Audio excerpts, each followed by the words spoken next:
ఇక ఈరోజు నాగర్ కర్నూలు జిల్లా ప్రధాన వార్త చూసినట్టయితే జిల్లా కేంద్రంలోని ప్రధాన రహదారికి ఇరువైపులా ఉన్నటువంటి చిరు వ్యాపారుల ఆవాసాలను ఈరోజు భారీ పోలీసు బలగాలతో మున్సిపల్ అధికారులు వచ్చేసి వాటిని కూల్చివేయడంతో ఎవరైతే ఆవాసాల్లో చిరు వ్యాపారులు జీవనోపాధి పొందుతున్నారో వాళ్ళంతా కూడా ఆవేదన వ్యక్తం చేసినటువంటి పరిస్థితి కనిపించింది.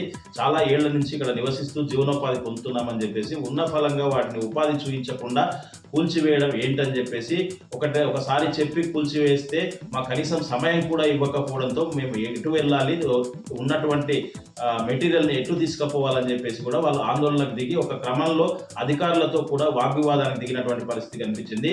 త్వరితగతిన ప్రత్యామ్నాయం చూపించాలని చెప్పేసి లేని పక్షంలో చిరు వ్యాపారులంతా కలిసి కూడా పెద్ద ఎత్తున ఆందోళన చేస్తామని చెప్పేసి కూడా చిరు వ్యాపారులు ప్రభుత్వం పైన డిమాండ్ చేసినటువంటి పరిస్థితి కనిపిస్తుంది. చిరు వ్యాపారులకు పలు పార్టీల నాయకులు కూడా సంఘీభావం తెలిపినటువంటి పరిస్థితి కనిపించింది.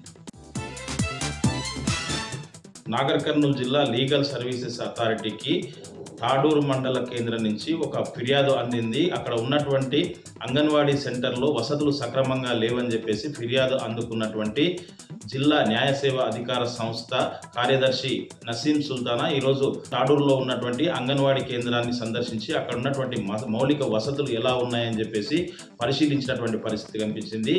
ఈ పరిశీలన కార్యక్రమంలో అంగన్వాడీ టీచర్లతో పాటు దానికి సంబంధించినటువంటి ఉన్నతాధికారులు కూడా హాజరయ్యారు.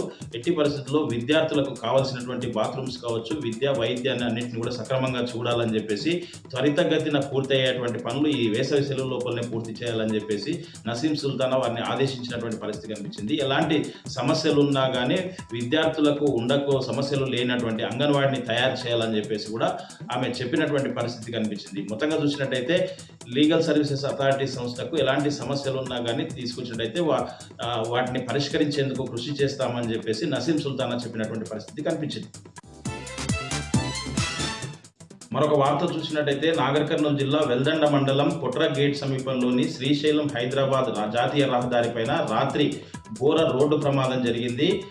సీకులలోడుతో ఉన్నటువంటి డీసీఎం ఆగి ఉండడం చూసుకోక వెనక నుంచి కారులో వస్తున్నటువంటి తెల్కపల్లి మండలం గట్టునేలికుదురు గ్రామానికి చెందినటువంటి సాయి మాధవి తన చిన్నారి 9 నెలల కూతురుతో కలిసి ప్రయాణిస్తున్నటువంటి కారు వేగంగా వచ్చి సీకుల లోడుతో ఉన్నటువంటి డీసీఎంను ఢీకొట్టడంతో తల్లి ఒడిలో ఉన్నటువంటి 9 నెలల చిన్నారి అక్కడికక్కడే మృతి చెందగా స్థానికులు గమనించి వెంటనే కారును బయటికి తీసి పోలీసుల సంఘటనా స్థలానికి చేరుకొని వారిని హుటాహుటిన సమీపంలో ఉన్నటువంటి ఆసుపత్రిలో చేర్పించగా ఆసుపత్రిలో చికిత్స పొందుతూ సాయి ఉదయం మృతి చెందాడు. అయితే తండ్రి కూతురు మృతి చెందగా ఆ తల్లి మాత్రం చికిత్స పొందుతుంది. ఆమె పరిస్థితి కూడా విషమంగా ఉంది. పోలీసులు కేసు నమోదు చేసుకుని దర్యాప్తు చేస్తున్నటువంటి పరిస్థితి కనిపించింది. ఈ గట్టునెల్లికుదురు వాళ్ళ స్వగ్రామంలో ఒక శుభకార్యానికి వెళుతూ తల్లి ఒడిలోనే ఆ పాప మృతి చెందడంతో పలువురు చూసిన వారంతా కూడా కంటతడి పెట్టినటువంటి పరిస్థితి కనిపించింది.